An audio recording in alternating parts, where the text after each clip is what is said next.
This really anchors a sense of identity that we are unchangeable organisms, but nothing could be further from the truth. And I think when you awaken to that notion that you are just process and not product, that's incredibly liberating and empowering. And then if you really want to get into the mechanisms of it and look and say, oh man, I am 7 octillion self-assembled atoms experiencing 37 billion, that's not an oral typo, chemical reactions per second.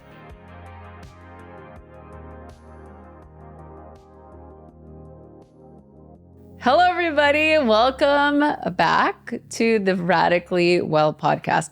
We have a very special show for you all today. First of all, Tessa's here. Yay! In the flesh. And by the way, I really enjoy doing this in person. Me too. It's so different. It's 1,000% better. And yes, very different. Yeah.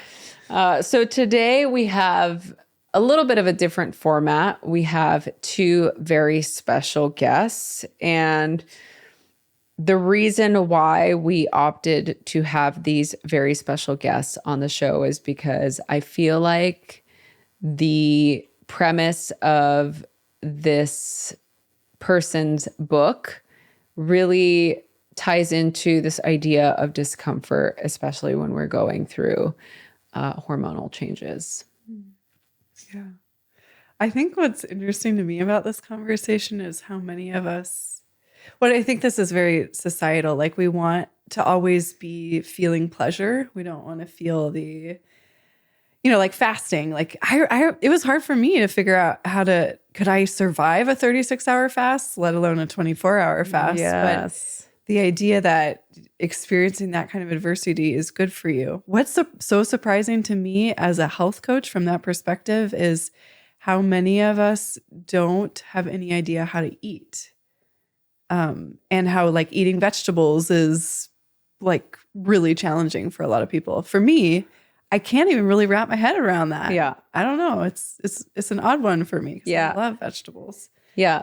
But so can I read this statistic? Please, yes. 75% of Americans report struggling to maintain healthy eating habits, often due to unrealistic goals or busy schedules, which, yes, I agree with. But I also think that our food industry, it's so overly saturated with hyper-palliative foods.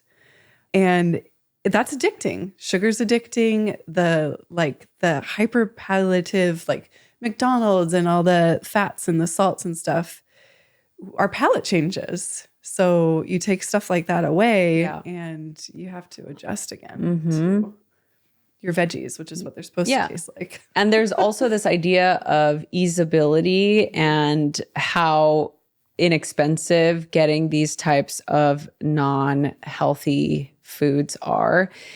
So today on the show, we have Jeff Krasno and Schuyler Grant. Jeff's here to talk about his new book called Good Stress, The Health Benefits of Doing Hard Things. And I think it's a really important conversation and overall just really great tools for anybody that's going through a transition or is looking to, start a new lifestyle or to just get support.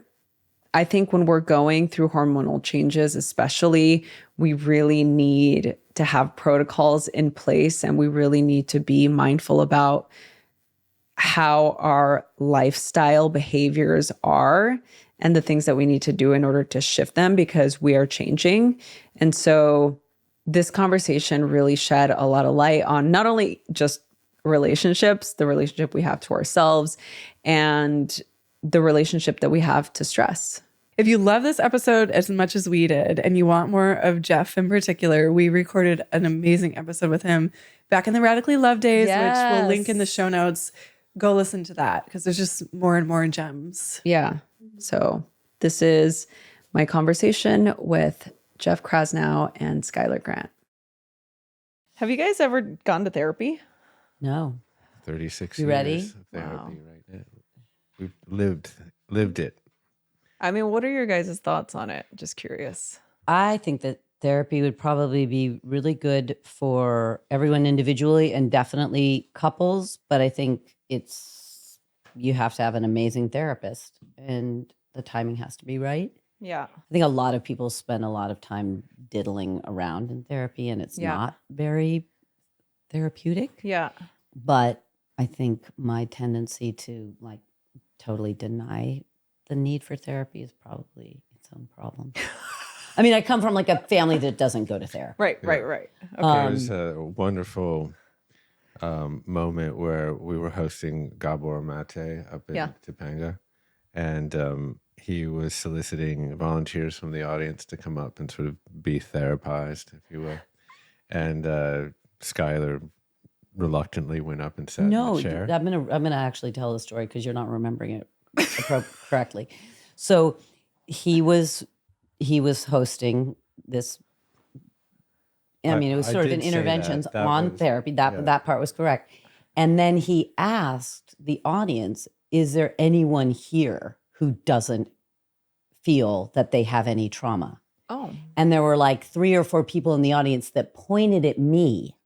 I did not offer myself up. That's true, actually. That is true. Yeah. And I was like, no. Well, also because I thought it was inappropriate for me to take airspace. And I also think I don't really have any trauma. And so then, of course, he was like, well, and then I was the worst. I was a total fail. He basically went into his toolkit and brought out like a crowbar and a wrench and everything that he could get to solicit some trauma from this lady, and could not do it. And he was so frustrated by the end. He's like, I'm never coming back here again. It's like, I came to a place called Commune. I thought everyone was going to come forward with their trauma, and one of the co-owners absolutely denied me. And then I offered my approach to therapy. It's called Krasnology. Okay, great. Let's hear it. It requires a giant broom. Okay. And you just sweep everything under the rug. Yeah. I like that kind. Yeah, and our relationship is the rug. Yeah. And then you look under Wide the and rug. flat. You look under the rug, and most of it's disappeared. I don't know where it's gone. The worst thing you can do is over-talk something, I think, too. I mean, I don't want to belittle trauma or therapy. But, sometimes you say things that you don't really mean. Yeah. Yeah. In the fit of it all. Yeah. But how do you move past that though? Because some people can really hold on. So it's like, do you guys don't hold on to things? No. I do. No, I don't. He's pretty good. He's much better about it than I am. Part of Krasnology is you never go to bed mad. Okay, I like that. We do that. But I go to bed mad. I was just going to say. I went to bed mad for years. And you know what happens? Yeah. You get sick. Yeah. Yeah. You're all night, you're there, you're brooding, sort of plotting, all sorts of revenge schemes, right? And you're holding that ember of resentment in your hand. And you're like just waiting for the moment to throw it. And then, of course, you wake up, you realize you're getting burned. Yeah. Wow. And then you decided to just let it go. Drop the ember. How long has that been, though? That's like the last 4 or 5 years I've gotten really good at this. Oh, wow. I don't hold grudges, Is it then easy to change after 36? It's been 36 years, right? Yeah. So is it, because it's like once you've been with somebody for that long, I mean, Tori and I have been together for 21, and it feels to me like that's like half my life, right? So it feels like there are certain things that just I have to accept that I know are never going to change. Yeah. That you just have to deal with. Well, don't you think there's a time when, and it's different.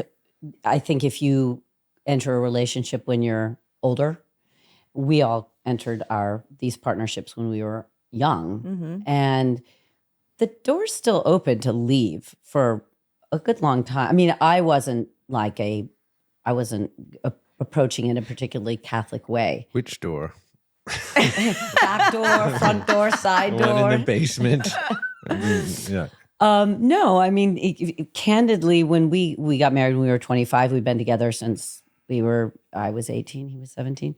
And when we got married, obviously, I was very much in love with this young man, but I did have it in my mind that if it didn't work out, we could get divorced. Yeah. There was nothing exceedingly precious to me about having to spend a life with someone if it wasn't working. Right. Really, and I think that, number one, gave me an enormous amount of freedom because I didn't feel like I was stuck. Yeah. Or certainly not stuck, long term. And I think that's a really healthy way to, for me, it was a healthy mindset. But I also think that if you have that somewhere in the back of your head, and I think many younger people do, because they have their life ahead of them, and there's all these other options, and they're always wondering, oh, are there things that I'm not exploring? Are there sides of myself that are not manifested? I mean, the other life lived, the sliding door theory of living. I think that can create a seed of discontent that is very difficult to get past, because there's always a life and a relationship and a something else. Yeah, or a soulmate or something that is maybe not happening, especially if you're going through a hard time. Like the hard time becomes like, how meaningful is this hard time? How meaningful is this quality in this person or this dynamic in this relationship? How meaningful is that? Is that something that I really need to like address and fix and overthink, right? Because if you don't do that and you don't act on it, then maybe you're going to waste the opportunity to have this other thing. And then there was a certain point in our relationship, I don't know exactly when it was, when I was like, no, we're together. We are in this project for this lifetime. I really feel that way. Like, this is it. This is like, this is a lifelong thing. Like, we're mating for life. Yeah. And I think there's like a grace to that. Like, it's not a resignation. It's not like, oh, now I'm just going to like live with all the shitty things. Doesn't mean you're not still going to fight and try and like mold and shift and change each other and with each other. But I do think that there's like a level of ease that makes the things that bother you just less troublesome. Yeah. Sounds like you've undergone a tremendous amount of therapy. Me and me. I'm an amazing therapist. No, you know what? Actually, what it sounds like to me is that there's been this experience of resilience. It's this building of resilience over time that happens in a relationship, that you're more focused on the growth aspect as opposed to all the lack aspects of it, which is really ties into what I want to talk to you both about today. This sort of idea of resilience and resistance and being able to build from difficulty, whether it's difficulty in a relationship, difficulty with health, difficulty with, anything in our lives. And I actually really admire you both because, there's so many reasons why, but I really feel like, you've both been able to build something so beautiful and community focused, whether it was with Wanderlust or now with Commune and now with Luminescence, coming up here, which I want to talk to you guys about. I love we just started this conversation, by the way. Hello, everybody, welcome. How you doing? And we're doing I thought that was a mic check. Oh, right. No, and we're in. But I really do admire the fact that you both have been able to create something and work together. That's always where my interest lies. It's like, yeah, but how are you also having a family together? How are you raising kids together? And you're in business together and you're creating together and you're still together. We wonder that too all the time. I think how we arrived at this very podcast is reflective of how we actually do that. We're coming here to do this together in separate cars.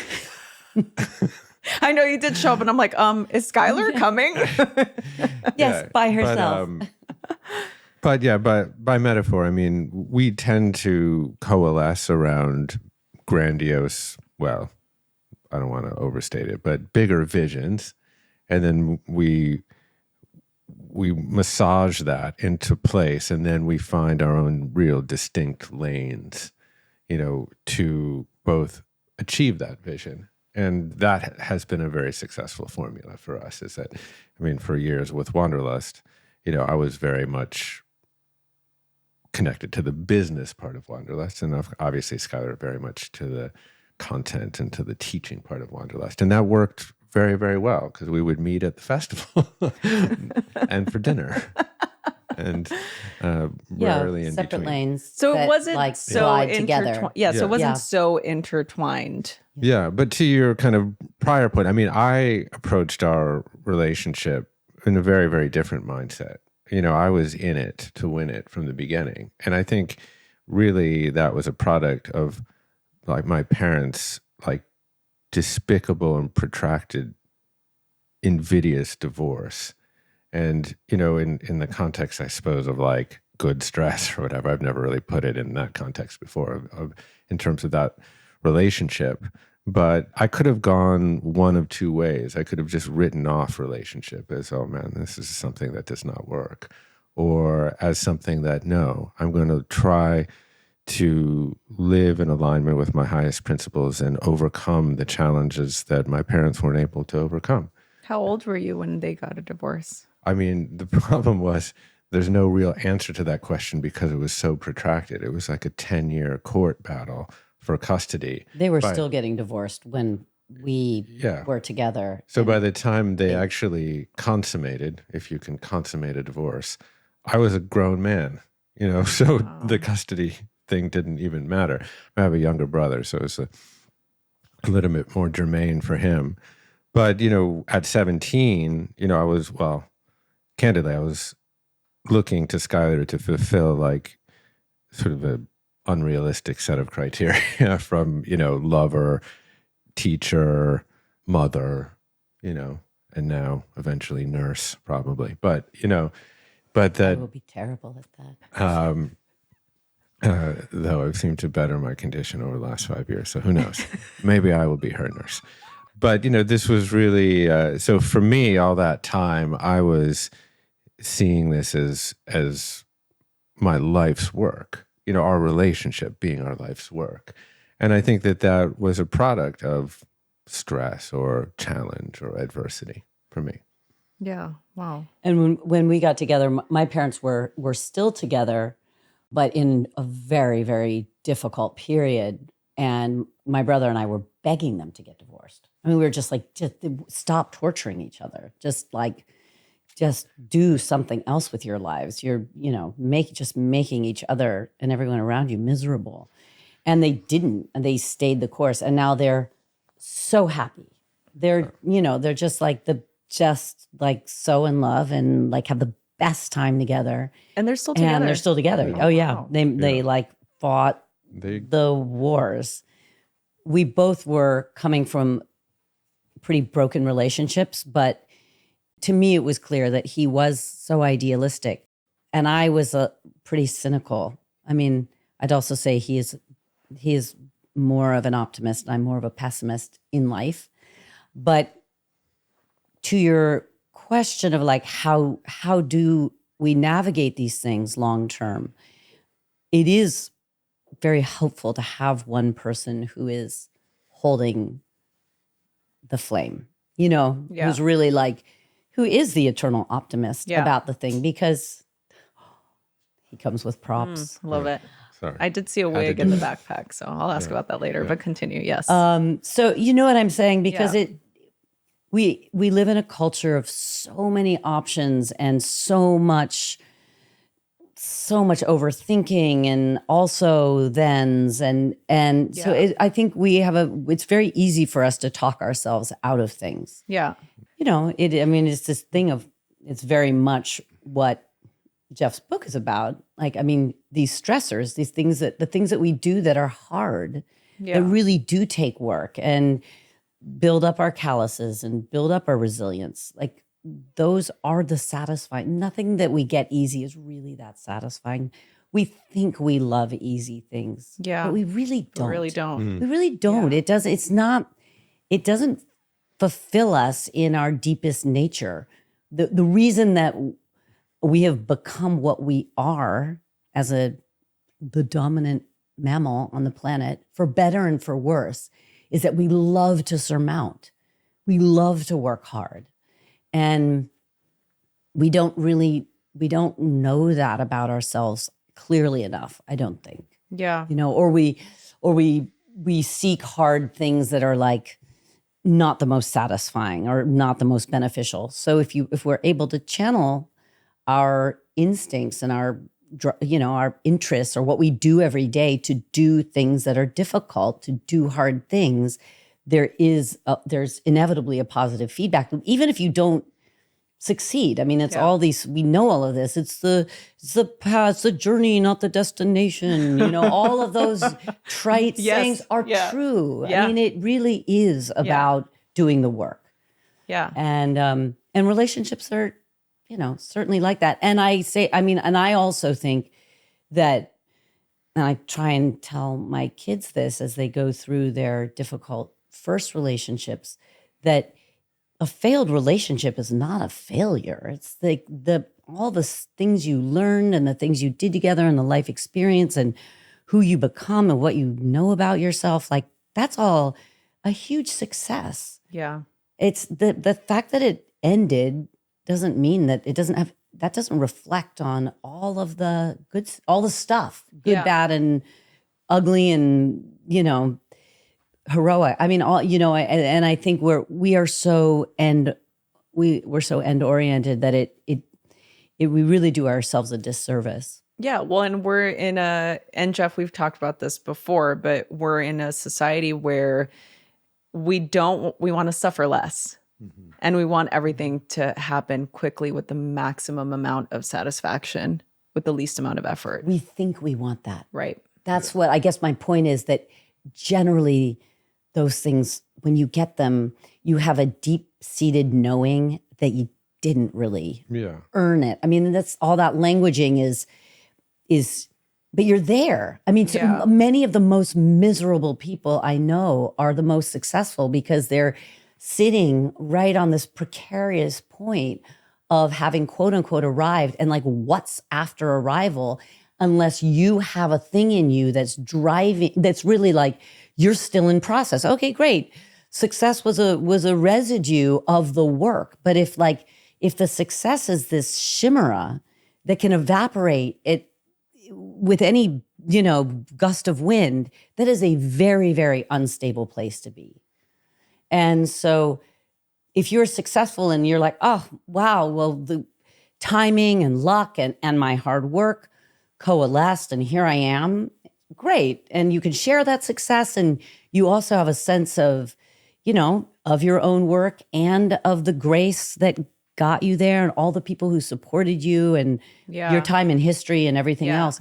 And you don't have to hold it like a vice grip. Yeah. Yeah, that makes total sense. Yeah. I mean, I just saw that Demi Moore won the Golden Globes. Yeah. I was so, I cried. Did you see the film? I haven't seen it. Yeah, no, it's so great. I mean, her acceptance speech was really moving. Yeah. Because after having a career for, I can't remember, I want to say 40 plus years, this, she talked about a producer at one point, told her that she was a popcorn actress, that she should just focus on doing these blockbuster hits, that she would never essentially get recognition for her artistry, her work. And the fact that she was able to get that recognition was so amazing. But it's just everything that you're saying is sort of coalescing with seeing that, because most people, you're right, we think we want it quickly. We think we want to feel the satisfaction of having gone from point A to point B in a most quickly and efficient way. And especially just as women too, it's before I get to a certain age, I want to get to that success before I'm 30, before I'm 40, before I'm 50. And it becomes this self-induced stress. Yeah, it's a panic. Yeah, it's a panic. Yeah, I mean, we've engineered our lives for convenience and ease, and we often just chase that life of ease. But as I think what Schuyler's pointing at is that sort of Netflix binging, chubby hubby in the 72 degrees, kind of nestled on the couch kind of ease, while lovely in short doses, is not really the life that we're looking for. Yeah. And, there's so many ways that we actually know that by dint of our own experience. I mean, you can go to the store and buy an ethylene gassed tomato, and you just cut it open and you eat it, and it's just awful, it just doesn't taste like anything. But when you labor in your garden and grow one here, and taste it, it's you can taste you can taste what you are truly looking for, and we get glimpses of this, in our lives, whether it's in collective enterprise or, in times of like creative immersion when you're writing or playing music or dancing, it's almost flow state, right? So, you can get it in athletics too, when you have perfect awareness of your body and space and time, where you can almost intuit what's going to happen. I mean, that is like the true ease that we seek in life, is to sort of this sense of like utter connection with the world around us. And that doesn't come for free. Yeah. Talking about things not coming for free, let's talk about your health journey, because I feel like you and I were on a health journey at the same exact time. In fact, I think my book came out, I was on your podcast, then I had you on my podcast, and we were kind of going through this similar experience with our health. And I know that was the incentive behind writing Good Stress. Mm-hmm. And you're talking about discomfort. And as we're talking about relationships with you, Schuyler, too, I hear the discomfort of growth, the discomfort of being in relationships, sometimes having disagreements. And all I think is how we're built to withstand the stress, right? We're built to withstand the discomfort, to push ourselves a little bit further than we think we can. And I think that's what helps us become resilient, right? But like you said, with Netflix, we have, food delivery. I can get whatever I want at any time. And if I want to, swipe on somebody, I can. And if I want to talk to somebody, I can, and have somebody, show up at my house for anything. There's low effort, and I can rule the entire world with my thumb barely moving, or I can now talk to my phone and tell it what to do. How is that affecting us as a whole, in your opinion, but also like with your journey and knowing what you know now, discovering what you have about the health system? Like, what is your perspective now? Yeah, I mean, I think a lot of what you have said can be consolidated into this idea that, chronic disease is really the result of chronic ease, right? I mean, your thermostat, you don't even actually have to touch anything. It learns your behaviors now, right? And so it keeps you at this kind of thermoneutral, snuggly little 72-degree state, right? And that's just one of so many different examples. But when you don't push yourself into, for example, exposure into cold or heat, you're basically undermining and eroding your own resilience. And we evolved as a species for, well, hundreds of thousands of years as Homo sapiens, but millions of years as hominids. We evolved in relation to all of these environmental stressors all of the time. So we were exposed to massive fluctuation of temperature. We were exposed to food scarcity and food paucity.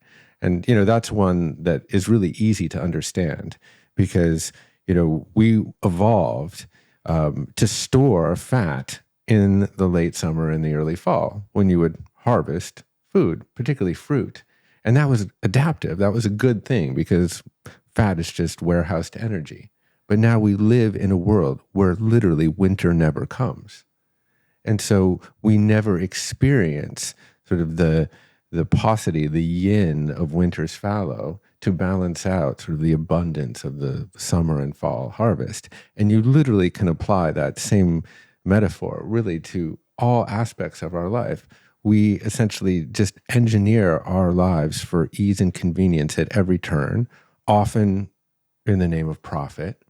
And that has undermined our physiological health, our psychological health, I would even say our spiritual health, our ability to get along with each other. I mean, we used to live communally, right? Yeah. That was just normal. Mm-hmm. I think Gabor said this to me once. If you could map the entirety of human history over the course of one day, we lived communally for 23 hours and 54 minutes of it. So the last 6 minutes of that day, we lived in our, single family homes, cleaved, separated from each other. And then, of course, over that time, we sanctified and celebrated like the individual, like, the big actors and sports stars and presidents, et cetera. And now we live in this culture of total individualism. And then we scratch our heads and say, oh, why are we so lonely? And then a study comes out of BYU, this woman, Julia Holstead Lunt, something like very official sounding, and said that that loneliness that is equivalent from an all-cause mortality perspective to smoking 15 cigarettes a day, and worse than alcoholism. And so, we've created this, in the pursuit of, quote unquote, putatively making our lives better, more comfortable. But really, when you kind of peel back those layers, all of these conveniences lead to all these inconvenient realities. But don't you think that we need to have the discernment to know when to push for that discomfort? Because essentially we've created a life with as minimal discomfort as we possibly can have, right? So it's the chronic ease that you're talking about. I don't know that people want to feel uncomfortable. Like, I hear what you're saying, and I totally agree with you, right? We've built, and I've built a career on this whole idea of mindfulness and being able to bring practices to, create resilience within, your daily life. But it's hard to not get pessimistic about it, because I'm like, but do people want to learn how to do that? They might not think that they do until they get very sick. And then they see that being sick, and especially being chronically sick, is so much worse than preventative, essentially like N of 1 preventative medicine. Yeah. I mean, and that's what Jeff's journey really was. And he was lucky enough at a certain point to sort of almost accidentally slap on a continuous glucose monitor. I mean, he got one, and he was from some sponsor on the podcast, or someone he knew, some doctor he knew. And then he put it on his arm and discovered he had prediabetes. So then that really sent him down this journey of like making him doing all these very uncomfortable things in an effort to allay and prevent something that he was wise enough to know would be very uncomfortable. Yeah. So, I mean, I think, sorry to interrupt you, but I think the problem that you're bringing up here is that we've essentially normalized the abnormal. Yeah. So being chronically fatigued or brain fogged or agitated all the time, or lacking the concentration to read a book, or the need to check your phone every 2 seconds. And then, of course, other physical presentations like, adiposity, other things like that you can point to. These things were as rare as the rarest disease, 100, 150 years ago, and certainly thousands of years ago on the Serengeti or whatever.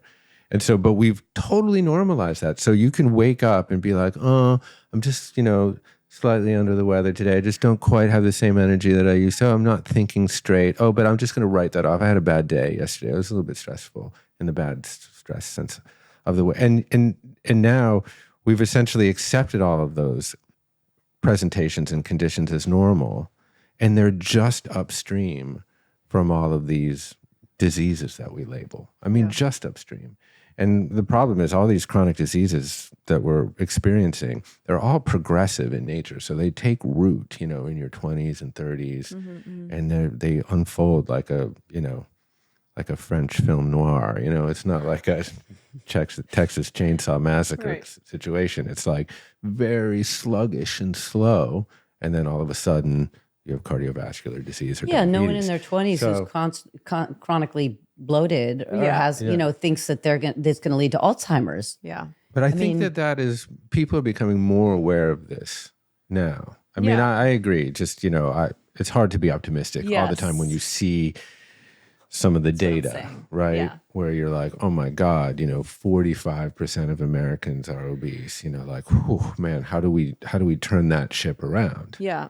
Yeah. But the thing is, how do we, it's like there has to be a desire, a will. There has to be a want to change, And I think that Schuyler, what you're saying is like, you kind of have to get to the point of hitting that rock bottom place, or having the realization of like the doctor saying you have prediabetes, or you have diabetes, or you have cancer, or you have this, I know that I heard you guys talk about this on your podcast, I think, where, Schuyler, as her career is, somebody who's very into health, I'm sure for many years told you, to do things differently, I'm sure. But you had to get to a place where you made that decision, and you're very science focused and based. And I think that for you, you had to go through the journey in the way that you did it. And I feel like for a lot of people, it is that way. You know, you can hear your partner say something a certain way, and it's like until you hear it from somebody else, then you're going to be like, oh, I'm kind of interested. Yeah, in fact, you might be like not do it because your partner told you to do it. I mean, exactly. We're all a little perverse that way. Yeah. Well, yeah. Try having children. It's like, oh my God. Yeah. Yeah. I mean, this is the tricky part because with a lot of these modern conditions, sort of rock bottom is a little bit more nebulous than, I'm a crack addict. Right. If it's you're a crack addict, you know what the problem is generally, right? But with this, with like, feelings of chronic fatigue, it's kind of like hard to put your thumb on it, So I think, but for me, what I could measure, I could improve, and you're right. I had to have a much more mechanistic, empirical understanding of like what was going on in my organism in order to then adopt the protocols. Mm-hmm. And what I could measure, I could improve, and then I did. And that was kind of propelled me on an upward spiral. And upward spirals are just fantastic to be on. I mean, we're generally associate health with downward spirals, and those exist too. But the body so quickly adapts to adaptive environments and behavior. And that's the good thing. So and feeling good is really addictive too. Yeah. I mean, it's really hard to turn the ship around. But once you are on a trajectory, it has its own logic. And I think it's the crux. I mean, it's what drives people to give something a go. I mean, people are vain, and there is that. And all of this information that's starting to make its way into the world through podcasts and TikTok. I mean, like, it's funny. We joke about how our children will never listen to us, but they very often do slowly and quietly adopt things that we've been pushing on them for a long time, and eventually sometimes imitate us, or in good and bad ways, I'm sure. But it's clear that these protocols are being offered up, and that's fantastic. I mean, I have all kinds of criticisms of social media, but I do see things making their way into our kids' lives that are really positive. Yeah. And a lot of that for them in their teens and 20s is vanity, because they want to look, and then they realize they want to feel better. And it's almost like a reverse. Yeah, it'd be like, process. Jeff, we'll have you on the podcast again in 2 weeks, but you can't wear a shirt. And then you'd be like, oh, fuck, don't get jacked, Yeah. I mean, but like our oldest daughter, I'll tell a tale on her. She's had like, a really chronic, like ear, nose, and throat issues since she was very young. And she's had horrible snoring, and we've had, tonsillectomies, this and that, but it's just continued. And I've been telling her to tape her mouth for the last couple of years after, I learned about it. 3 or 4 years ago. Because I taped Schuyler's and only during podcasts. And she was like, that's crazy. Why would I ever do that? That's all. And then she learned on TikTok that she did eventually read breathe, but then she also learned that if you mouth breathe, it's going to make your jaw less defined, because of all of that slackening at the back of the throat leads to like less jaw definition. And so she's like, fuck that, I better start taping my mouth. And she's like religious about it now. And now she's like, can you see? Yeah. So much better. Yeah. We try to give her Whatever positive works. reinforcement. Yeah. Oh my God, you're chiseled jaw. today. Chiseled, absolutely chiseled jaw. But yeah, she has quite a whole panoply of contraptions going on. She wears this net. Yeah. And then she The has nose thing. the magnetic strip that goes here. Then you clipped on this other thing, and it displays the nostrils like that. Our youngest daughter calls her a walking TikTok ad. She insists she doesn't I'm like, watch TikTok. Okay, sure. Whatever. Whatever works. Whatever works. Yeah, But she is feeling better and she does sleep better. So, then there's that. It's So- chiseled. The jaw's defined. So it is, I mean, she is like feeling the effects of a protocol, but it doesn't happen overnight. It doesn't happen in one night's sleep. It happens in like at least a couple of weeks and more like months. But I would imagine she'll fall off that habit probably, but then she'll remember and be like, oh God, I actually did feel better. Yeah. That was really nice to sleep better. Yeah. I think that also what happens is that we don't know how bad we felt until we start feeling good. Definitely. Right? Yes. Because you don't really notice. You're kind of numb to something that's chronically happening. You just think it's the new baseline. Yeah. Right? Definitely. Absolutely. Yeah. We live with a certain kind of physical continuity day to day that kind of underwrites this idea that there is a stable, reliable Jeff, Rosie, Schuyler that never changes. This was actually kind of my first sort of satori about my wellness journey. And this is very Buddhist, really. Is that We love it we here. are impermanent beings. And this was intuited without the luxury of an electron microscope or anything under a Bodhi tree. But that true, I look in the mirror in the morning and like suck in my gut and flex my pecs, and I look like the same guy more or less that I was yesterday. And so this really anchors a sense of identity that we are unchangeable organisms. But nothing could be further from the truth. And I think when you awaken to that notion that you are just process and not product, that's incredibly liberating and empowering. And then if you really want to get into the mechanisms of it and look and say, oh man, I am 7 octillion self-assembled atoms experiencing 37 billion, that's not an oral typo, chemical reactions per second. And I have a lot of agency over that change. That is a huge awakening that seems quite obvious, but I'm not sure people totally grok it. Yeah. I don't think so. It's counterintuitive. Yeah. It is. We are very anchored in what And we yeah. think is quote unquote real. Real. Yeah. And that's why it's like if, your boyfriend says, oh, you'll never change, you say, bullshit. I'm not even the same person that started the sentence. Yeah, that's wild. That is wild. You Or if you remember when it came into the zeitgeist that we, that cellularly we change every 7 years? Every 7 years. I mean, I don't know if that's quite true, but I think what I've that's read nebulous. too. But just that that suddenly became accepted science that that cellularly we are constantly dying and regenerating.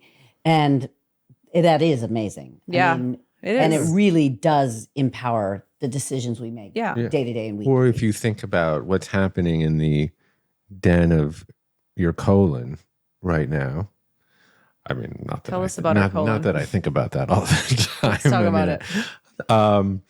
That down there's 39 trillion prokaryotes, single-celled organisms, these bacteria, archaea, fungi, et cetera, battling it out. And they're turning over every 4 minutes to 24 hours. And they have 16 times more non-replicating genes than your own human genome. And we've outsourced a tremendous amount of function to these bacteria. So... And we are more other than self. Yeah. cellular. I mean, our human DNA is more robust than bacterial DNA, but there are I think 3.2 million non-replicating genes in this bacteria. Humans only have about 22,300 genes. So I'm not even human. No, you live within a holobiont, a sort of mutually I am a interdependent. construct. This is another big Buddhist thing, though. Yeah. It's not just impermanence, it's also interdependence. The fact that we are completely mutually interconnected with the world around us and the world in us. And in this case, these single-celled organisms, there's 39 trillion of them. There's only 30 trillion other human cells. So you could make the argument that we're more bacterial than human. but that we are in a mutually interdependent relationship with them, arising spontaneously moment to moment. I mean, this is just like, boom. And what we don't eat, what doesn't get absorbed in our small intestine, goes down into your colon and mine and gets eaten by them. And then they digest that stuff and create these, what's known as postbiotics, these short-chain fatty acids, butyrate and propionate and acetate and some of the other ones that I've forgotten, but that they upregulate all the systems of your body, from insulin sensitivity to your immune system to the integrity of your gut wall. I mean, it is quite amazing. Wow. Quite a dance. Yeah. I mean, that's so fascinating and so much information. And I mean, you can get absolutely lost in the sauce of the science and the information. Yeah, but where I have fun with it is really bridging sort of the mystical and the medical. Yes, let's talk about it. Because, if you're really interested in sort of the metaphysical, We love it. The grand foundational intelligence of the universe, then study the physical. Because everywhere you look in the physical, whether that's in your human organism or outside at a tree or at the ocean, what you see are metaphysical truths patterned in the physical. You see it in your own body, these themes of impermanence and interdependence and homeostasis and balance. And this is where I think there is a lot of fun. It's like it doesn't all have to be sort of geeky science. Yeah. No, I like the fun. And I also like the sort of metaphysical aspect of it, because I do think that there are certain things that science hasn't been able to, grasp yet. Maybe they will in the future, but I think that there's a lot of those components that come into play, whether it's your mental state, your thoughts, how that affects your physical being, and, community, being around other people. And Schuyler, well, I was at Dr. Saul, formerly Gottfried's retreat, Hot for Hormones. And there was a conversation we were having about like the borrowed, borrowed nervous system. But we were talking about like how you can, in a way, be in a exalted state, whether it's stress or your nervous system is, you're having in fight or flight. But if you're surrounded by people who are in a state of homeostasis, you can you can co-regulate. Co-regulate. Oh my God, I was trying to remember. I'm like, what was the word? It was co-regulation. Co-regulation. Yes. Yeah. The co-regulation. I thought that was really, really fascinating, because I'm like, wow, that's so true, because I know the opposite is true. If you're in a impressionable state and somebody comes in with a bad attitude or very aggressive, it's almost like instinctual that you go into this sort of like somebody's it's the same thing. I mean, it's that we feed off each other. I was reading actually this. Do you ever get into polyvagal theory at all? Yes. So I've just sort of started going down that wormhole, which is so my jam. And one of the things that really landed for me was that, so if anybody listening has no idea what we're talking about, I'll just give like the very, very top line. And I am also just a student of this. So if I say something wrong, you can check me. So the vagus nerve is our primary cranial nerve, and it's the longest one on the body, runs from the brain down into the gut. And the thing that really perked my interest back to this piece of science and spirituality intertwined and helixing around each other is that the vagus nerve has two branches, and one runs down more towards the back and one towards the front, the dorsal and the ventral. And they work in tandem. They really are like yin yang channels of a sort. And the dorsal vagal innervates primarily our parasympathetic nervous system, our rest, digest, feed, breed. And the ventral innervates our sympathetic nervous system primarily, and they work together and try to bring us towards homeostasis. So they're both being stimulated, it being not a good bad, but a relationship of balance. And it makes me think about like practices like Nadi Shodhana, which for certainly 1,000 years, maybe many thousands of years, has been thought to balance Ida and Pingala, these two nervous system channels that run up and down in helix around each other. And then we practice closing one nostril and then the other, which we now know relates to nasal cycling. And, I mean, it's like everything old is new again, Yes. wrapped up in different packages. Wait, let me say one more thing about polyvagal theory. And I thought about it when I met your dogs here today, because, I've always sort of looked at people who have emotional support animals, and I'm kind of like, I don't know. Everybody, they love their animals. But I don't know. I was always a little poo-pooey about it, maybe because we had an emotional support animal that we got just so our daughter could bring our dog on the plane because we were like the bad people. But then I was reading about some of the research that they've done into stimulating the dorsal vagal channel nerve. And one of the primary ways to do it is mammal to mammal co-regulation. And we do that when we sit and touch each other and look at each other. And we also do it, when they monitor this on EEGs, when we look at another mammal. Wow. And so you can stimulate your parasympathetic nervous system measurably, petting and snuggling your dogs. It's the same. And then we have evolved to co-regulate with other mammals. Yeah. And it's amazing. It's so amazing. It's so amazing and beautiful. And like some of the, like, I don't know, like, I mean, when you really think about trying to be more healthful and you just accept that being loving or intimate with other mammals is a really foundational health protocol. Like, what a great thing for, to know that you should be doing that, like you should be taking your vitamins. Yeah. Probably more. 100%. Yeah, I love that. Yeah.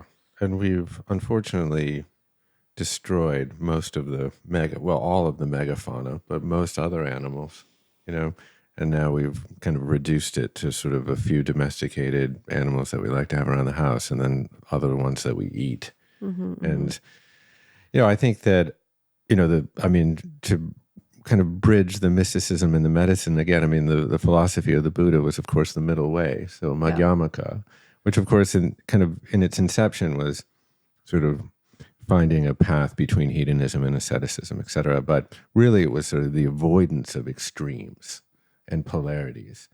And if you look at the body is engineered for that, for the warm porridge, for the Goldilocks zone. And you see it everywhere that you look, pH balance, blood glucose balance, but specifically in the case that Schuyler brought up between, the parasympathetic nervous system and the sympathetic nervous system.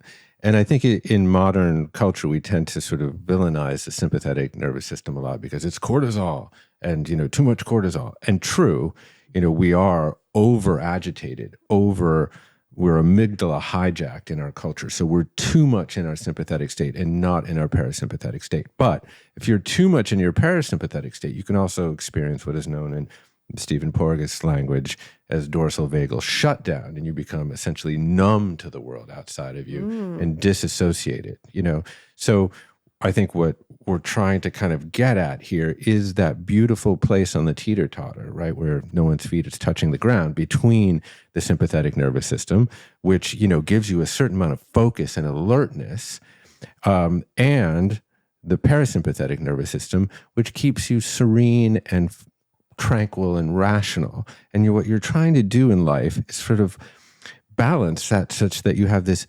vibrant tranquility. Yeah. And that seems like an anachronism, this vibrant tranquility, but actually what Stephen Porges calls it in polyvagal theory is ventral vagal activation, where it's like, I'm right here with you. I'm totally focused and alert on everything that you're saying, Rosie, but I'm not also agitated. I'm actually very calm and still. And if you can merge those two feelings, that is the most adaptive way to go through life. And the body is incredibly engineered to find that homeostasis. In fact, it's funny to think about how other animals do it. Many animals, when they experience like a fight or flight situation, a traumatic situation, they'll shake, right? Mm-hmm. Or like gazelles, for example, even after they've escaped a predator, they'll run like 3 miles, right? To metabolize the trauma. Or like packs of wolves will get together and howl as a means to sort of reestablish social homeostasis. And we don't do any of those things generally. Yes, we can move, but one of the things that actually is coded into human emotional regulation is crying. This is something that I more recently learned. Now, obviously, there's different kinds of crying. So I'm not talking about the crying when you're cutting onions, right? That's just like reactive tears. But there are actual emotional tears that are chemically distinct from like your onion-induced tears. And these tears actually have stress hormones in them. They have ACTH, adrenocorticotropic hormone, that you can measure in these tears. It's literally your body's adaptive response to flushing stress out of your body so you can emotionally regulate. And the other thing that you often do when you cry is like, right? You take deep breaths. It's a way your body is forcing you to take deep breaths, to use conscious breath to bring yourself back into a balanced, more parasympathetic state. So again, it's like when you leverage nature's current, when you swim with her, you tap into all of the incredible mechanisms of the body. It's when we kind of upend, our mechanisms, our adaptive mechanisms, is when we get into real trouble. Yeah. So much cool stuff. I'm just touching back on your question of like, how do we get ourselves and people, inspire people to do the things that will eventually bear fruit?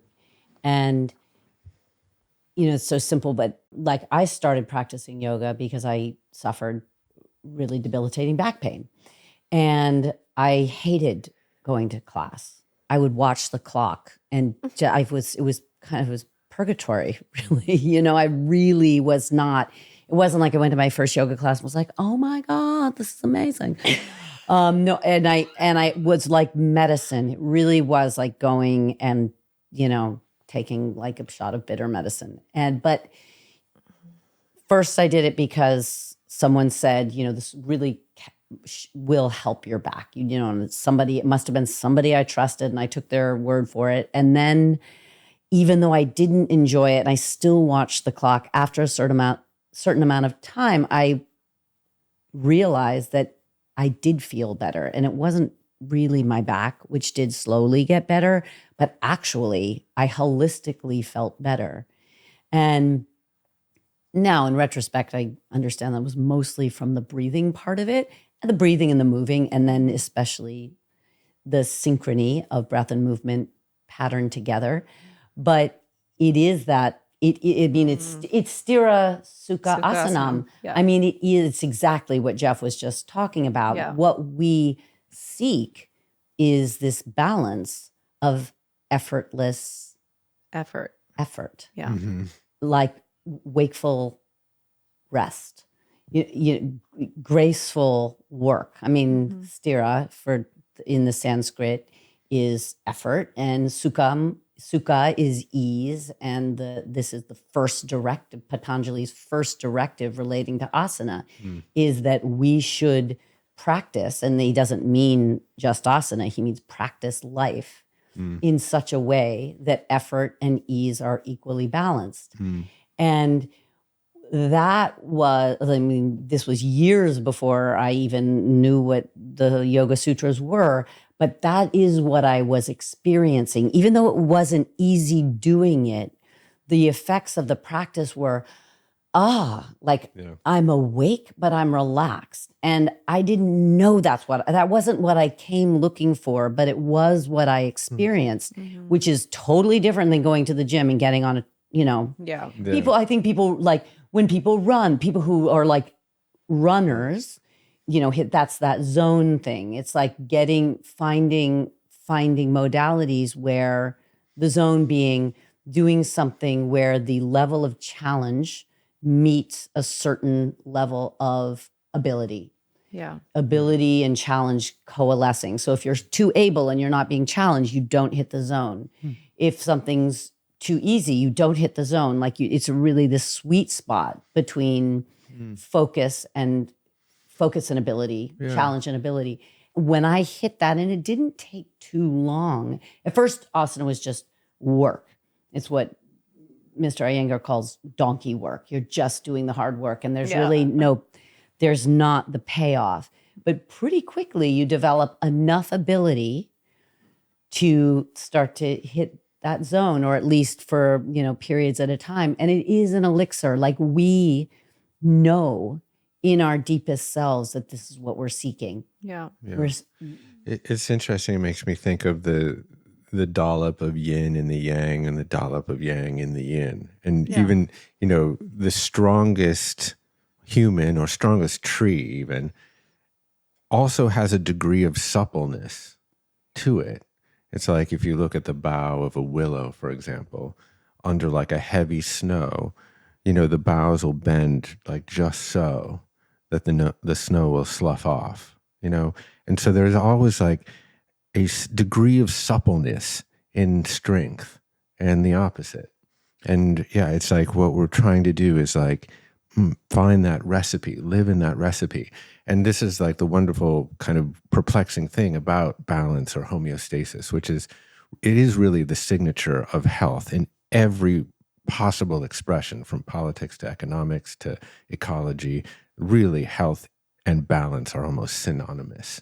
And what we're trying to do is cultivate our ability to foster that homeostasis, knowing that it is a very tenuous and unstable state.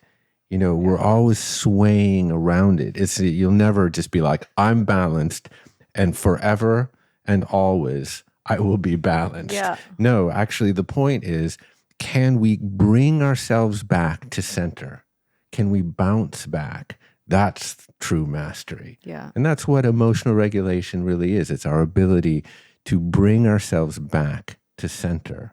And that's what the body does physiologically. Yeah. I mean, I love the sort of the Latin root word of balance is ballar. So it's like to dance. So I always love that definition of it. So it's like balance doesn't mean I'm holding two equal parts at the same time perfectly. It's I'm able to do this dance, right? To move from one to the next, And for me, understanding it in that way makes a lot of sense, because the goal isn't to achieve that perfect balance. It's like, when you're checking your health protocols, it's like, oh, this might drop down a little bit, this goes up a little bit, and you're just kind of trying to find that place where you just feel good. Yeah. Right? I write a little section in the book about, I had one girlfriend, maybe more than one, but one girlfriend of note before Schuyler. When I lived in Spain, I was like 2.5 years old. And I met this other girl, also older than me, Sarah. She was 3. And I was very, very smitten with her. And we would go to this little playground behind a church, like gray, old Gothic church or something. Set the tone, set the scene, go on. Santiago de Compostela. And all of our dates transpired on this rusty old teeter-totter. And she was older, but I was significantly heavier. And, so we would get on this teeter-totter and I would plunk down and she would like go up, and I would like look at her as my exalted princess queen, but she was not comfortable with her altitude. So, of course, then, I would then like push up from my thighs and she'd go plunk down all the way on. But my gravity would flex its muscles again and go boom, and she'd like go bouncing up again. And then finally, like I started to learn that I could like slowly sidle myself sort of inwards towards the middle of the fulcrum or whatever.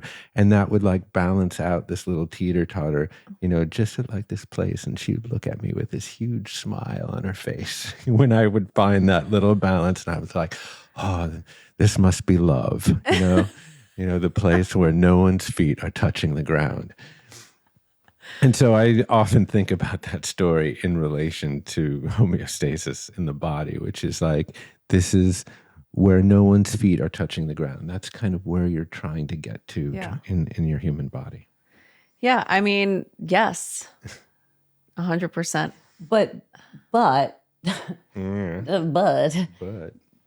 I think we then inevitably come back to how the individual figures out how you make yourself more well. Yeah. Because if you take this logic and you think, okay, well, I'm going to be where I am now and try and find homeostasis or an equal point or, some kind of ease with one's current condition, you're often just treading water. And I mean, that was very true with you for many, many years. And I mean, one of the things that was startling to watch from the sidelines as Jeff's like most intimate family was not that he was teetering in homeostasis. He was radically pushing where homeostasis lay or where, like his middle path lay. So I guess I'm just making an argument here for the fact that sometimes you need radical inputs in order to course correct from something that might feel like normal. Right. Which is actually because we don't know what normal is. Like going back to like what feels regular, brain fog, so bad sleep, all of these things. Like, this is just the way I'm shaped. This is just what my body is. I mean, Jeff's body, what he thought his body shape and body, like the way his body was, and was the same as what I thought. I mean, I thought his physical shape and his metabolism were a thing, that they were him. That's what he was born with, and that's just who he was. And then he tooled around with all of these health protocols. And, not only did he get out of a diabetic state, but like the shape of his body completely changed.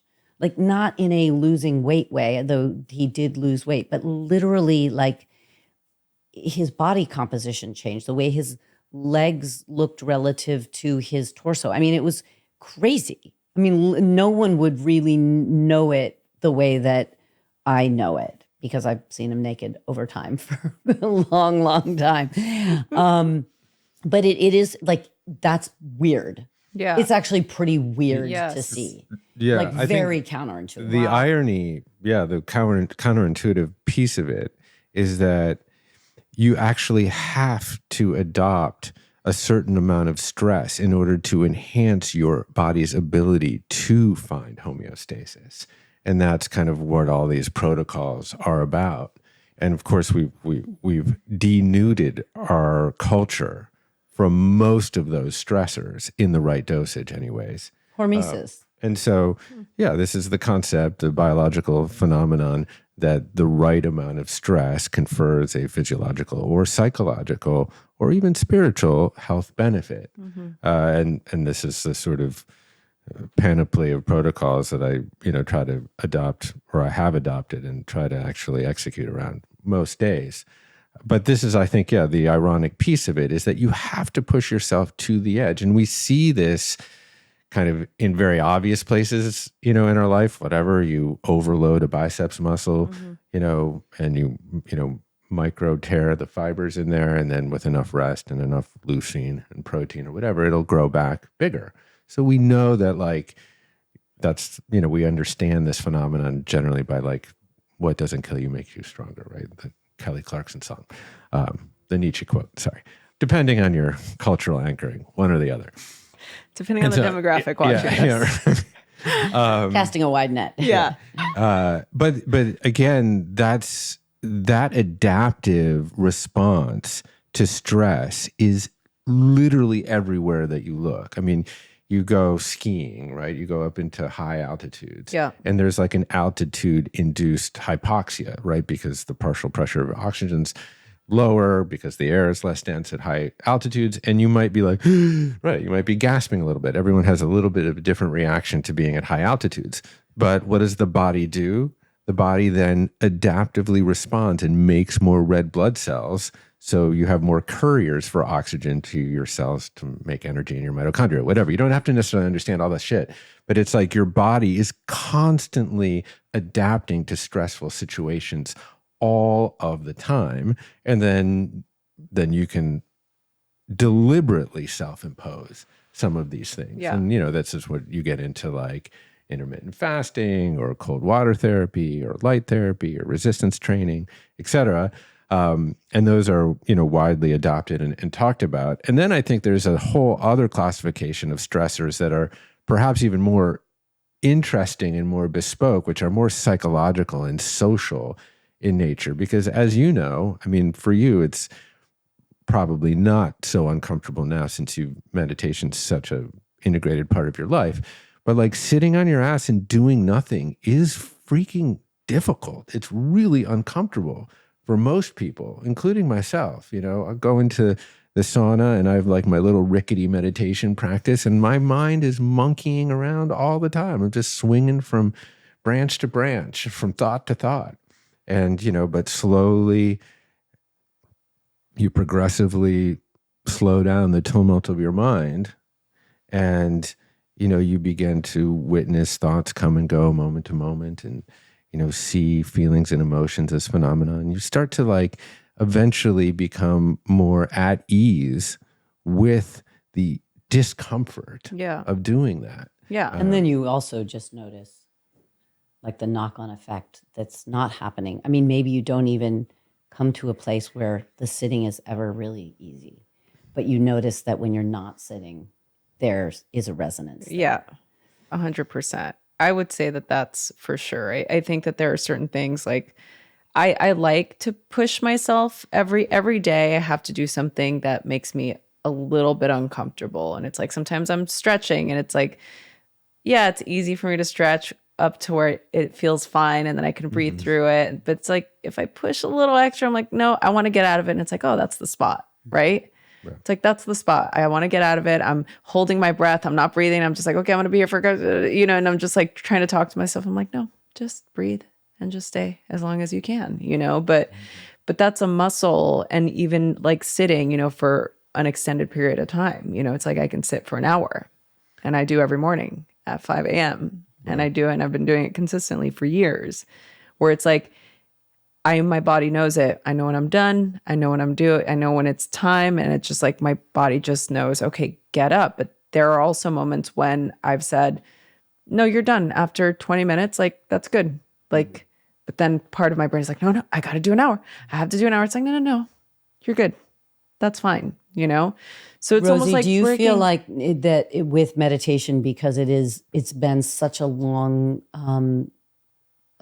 held practice for you that it's no longer, I mean, you're getting all the benefits of doing the sitting as a practice, but you feel like you're not getting the hormetic part, like the stressful pressure of doing something hard. I'm just genuinely curious. Yeah, I do. And I oftentimes feel like, I might do a different, maybe I'll do like a mantra, or I might do like a different breath work practice, to sort of zhuzh it up. But I also have accepted the fact that sometimes it's just going to be what it is. And it's just part of my routine. And I, use it as part of just having that stability. It's like, I grew up with having no stability, right? It's like, you guys know my background. I grew up in East LA, early 90s, riots, gang violence. Like I lived in fight or flight for the first 15 years of my life, So for me, having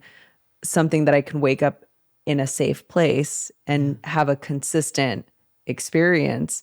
Like that's just, it's more about that experience and then observing those thought patterns. And it doesn't, just because it's so embedded in my daily routine for many, many years now, 20 years, doesn't mean it's easy. I do get those moments, those lulls where it feels boring and redundant. And I'm just like, here I am again. Same shit. Same Me and thoughts. me. Yeah, it's just me and me, thinking about the same things. And it's like everything kind of starts, to feel like, what's that? We have how many 50,000 thoughts per day, and 80 to 90% is the same thing. You're just constantly, relentlessly thinking about the same problems, the same ideas, the same things over and over until the needle moves at a glacial pace. And that's why it's a practice. Yeah, that's why it's a practice. Yeah. I mean, I think, there's this really interesting paper. I think it was published in Science, but it's Gilbert and Killingsworth, I think it is. And, they were studying human happiness. And, they found that the happiest people were thinking about the thing that they were actually doing. So they were yoking intention and action, or thought and action. And, one of the ways to enhance our ability to do that, which is like kind of like you're dancing just to dance, or you're playing music just to play music, not to finish the song or to get anywhere on the floor, et cetera, is, this practice of continually coming back to some sort of casino or drishti or breath or whatever gimmick you want to use. And it's actually the people, the most happy people were the people that had the ability to continue to come back. And so this is, again, the practice where it's like, if you can refine that ability to continue to like come back to your breath, or come back to a gaze point, or come back to a mala between your fingers, this can punctuate your life in a whole other way. But again, these things do require a degree of discomfort. Yeah. I mean, it's like we practice because we forget, right? And it's a constant. We forget all the time. We forget every second of the day. As you were talking about earlier, we're changing. We're not even the same person that we were, when we started this. So it makes sense to be able to have that be part of the process of incorporating discomfort into your life. Because I don't love, I mean, I say this, I've talked about this before, like, I don't wake up loving life every day. It's like I wake up not in a great optimistic experience. And I mean, it maybe has changed now, but like Tori will say, like, we don't speak in the morning. Like he's not allowed to talk to me until I've gone to do my practice and I've had my tea and I come in here and it's like, we can speak then, but it's like, don't look at me. Don't ask me any questions. Don't ask me how I slept. Like, let me have my experience, because I feel like that to me is my moment of re-downloading back into this experience. It's like, where is the mind at today? Because that does change, how I feel does change, time does change. We are aging, like things are different. My desires are different. Like all of those things that the mind does when it starts to have space, it wants to plan, it wants to fill the void. Right. So then the practice is, how do I keep the void? Yeah. And it's like, don't you think that part of trying to work our way towards living healthier lives is practicing all of these things that are often uncomfortable in the moment until we realize that they feel, if not like fun and enjoyable, they feel good. Yeah, well, it's like yoga, of course. It's like yoga. It's like yoga. That's like the best metaphor, right? Because none of those fucking poses feel good. It's like I remember sitting in Sukhasana, just seated cross-legged, and my knees were like in my ears. Like when I first sat down, I'm like, how do people sit? Or, down dog is a resting pose. It's like, fucking bullshit. Down dog is so hard. It's like, I mean, now, it's better. But in the beginning, it's it or it is eating that. or eating sprouts. Yeah, or eating sprouts. You know, like greens. sometimes you just do things because you know they're good for you in theory, and it's not enjoyable. Yeah. And then there is a feedback loop, and then you're like, oh my God, that sauerkraut is so fucking good. And Sauerkraut, yes. and that's sort of, it's kind of it's annoying that we do need to apply, you know, these pressures on ourselves. And there's so many ways that we really have to do that if we're looking for holistic health. But I think that habit of mind of knowing that you're going to have to tinker and keep tinkering and keep doing hard things. They don't have to be super hard, but they're not comfortable things. Right. But that it does get easier and easier. I mean, it really does. Yeah, your comment about filling the void is a interesting one. So I used to have this experience going to Japan a lot. And I'm a refugee of the music industry, so I was going there with bands at that juncture. And I would go into these kind of executive offices. I remember going into the CEO of Toshiba EMI. It was a big record label there at that point. And I would always be over there pitching. You know, I'd be pitching a band. Be like, oh, you know, you got to sign this band because they're going to sell more tickets and they're going to sell more records. And look at them. They look so good and better done. And they're hitting all the trends and all this, whatever. I just go into my spiel. And then when I was done with my pitch, there would be this protracted, pregnant silence in the room. And of course, as an American, I would feel the need to fill that void because it was so uncomfortable. And then I'd start back in again. But this band is the best band, and they've got so many tunes. They've got like portfolios of songs and stuff like that, you know. And then this happened like 4 or 5 times where there would be these long silences. And then finally there was this woman, Tomoko, who was our interpreter. And I was like, what's up with this? I keep going into these meetings and like no one's responding. And she's like, oh, Jeff, that is just a sign of respect that they have listened to fully understand everything that you were going to say, and then taking the time to then afterwards synthesize it and then come up with a thoughtful response. So just like let the silence be. Don't fill the void. And that was so uncomfortable for me.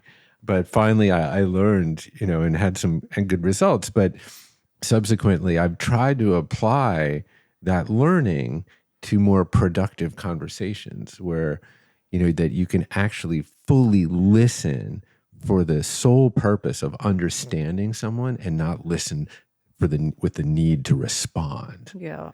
Because so often, and I've done it 100 times in this podcast, you know, you're saying something or Schuyler's saying something, and my brain is already churning with some rebuttal or rejoinder or some interesting point that I'm trying to make before either of you have even finished what you're going to say. I don't even know what you're going to say, and I'm already have a rejoinder in my head. And you know, I think this is like a really good practice that is, again, very uncomfortable, but just actually slow down, listen fully to understand and not to respond, and then provide a little bit of space before your response. And often when I do that, I can sense that people feel really heard and seen. So it's a good little tip, you know, make yourself uncomfortable and don't fill the void. Yeah. So I'll be quiet now for. Yeah. It doesn't work great on a podcast. I'm like, dead air, no dead air, Yeah, no dead air. That being said, I want to be respectful of both your time. I mean, I can literally be here all day. I mean, I have so many other questions to ask, but I do want to, again, be respectful of both your times. I have a question with regard to what your idea is of wellness. Like if you had to define what wellness means to you and what you think wellness means for your community.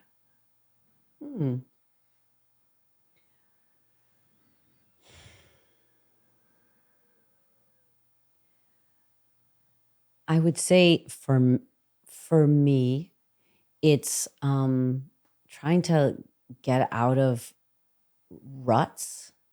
I mean, I'm a pretty healthy person. I was very lucky to have been born into a very like healthy environment, super healthy parents. And we all live in a country that's an incredibly lucky country overall. You know, like we are all, you know, very privileged. And it's easy to be in a rut, to take stuff for granted and to not. I mean, I don't push myself. I mean, I push myself just enough very easily because I have good habits, but I have trouble like with change. And it's certainly true societally. I mean, we're in a really difficult, you know, social place. And so I guess I would say, you know, it's not, I mean, we could get into dozens of protocols, but I don't really think it's about any particular protocol. And, you know, I'm just postmenopausal, shit's changing. It's like never been clearer to me that I will not be the same. I'm certainly in 7 years, I will be not just cellularly different, but I will be in a very different stage of life. And, you know, the world's changing around us rapidly. Like things are, you know, really at like, it feels very exponential.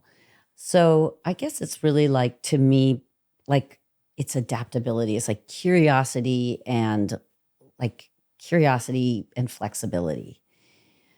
And that's hard. Like that's really hard. I mean, it's hard for me, and I recognize that it's hard for everyone. But like to have that as a North Star is, I think, probably the best that I and we can do. Yeah. Thank you. I love that. Yeah, I will return to balance. I think that balance is really the signature of health and well-being. And healthy systems seem to cluster towards the middle. That's certainly true in the human organism. But if we look at economics, for example, a healthy society is generally characterized by like a thriving middle class, or in politics, you know, a strong center where there's compromise and cooperation and people actually listen to each other. The avoidance of extremes. If you look in like ecology, for example, it's generally characterized by like biodiversity, balance of different species. And, you know, certainly, I mean, I don't know, you can even apply it to like the integrity of an atom that's pulled together by its negative and positive repulsions and attractions. But if you look at it kind of in the framework of what that means kind of for our emotional and psychological lives, because that's really where we live, you know, every perception of reality is through the prism of our mind.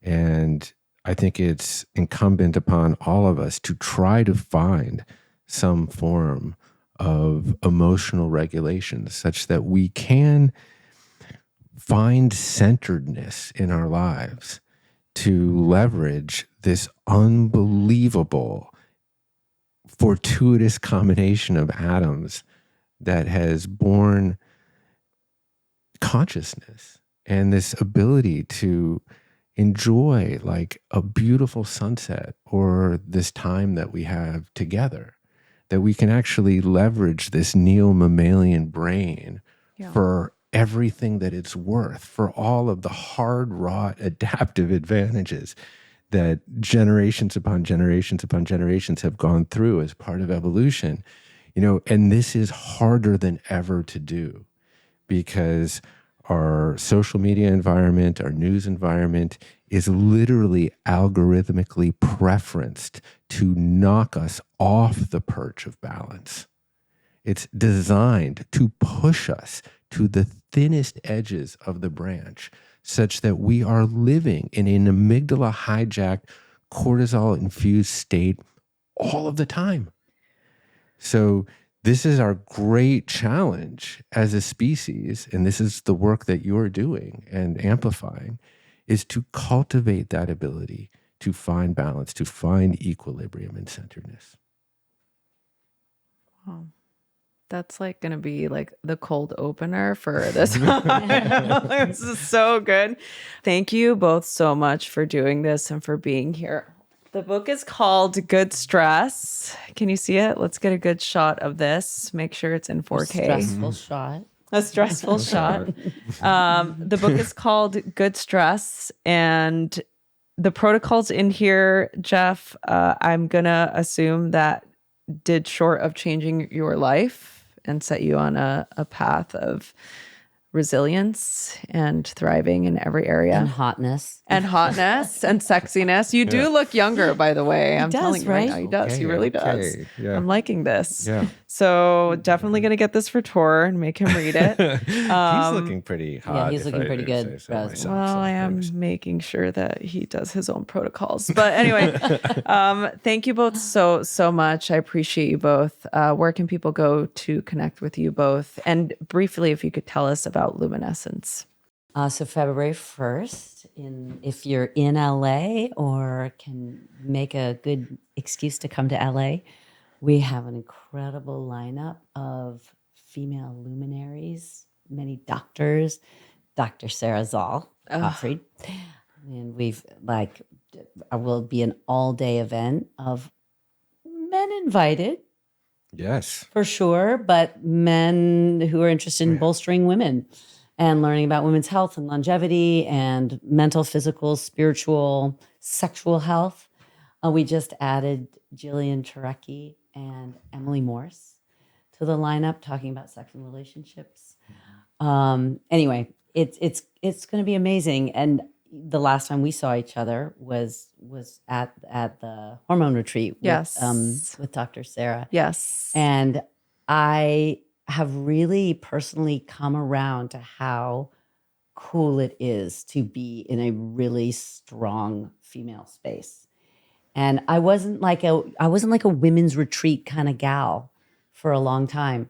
And then I started doing those retreats with Sarah, and I'm like, this is amazing. Yeah. It is really, really edifying, like deeply edifying. Yeah. So I'm so excited to how full it's going to be, both in ideas and heart. Yeah. We will also, just for the people that are interested, you're doing Hot for Hormones again. Is there still spots or? I think so, in the spring. Okay, Yeah. good. So I'm coming to that, and we'll put that in the show notes. So for anybody that's interested, we'll add that to the show notes. Sweet. Jeff? I mean, for me, being around 1,900 women is actually my natural habitat. Since I lovingly call my home environment my estrogen footprint, I have 3 daughters. But I've been really just deeply shepherded through my health journey by female doctors.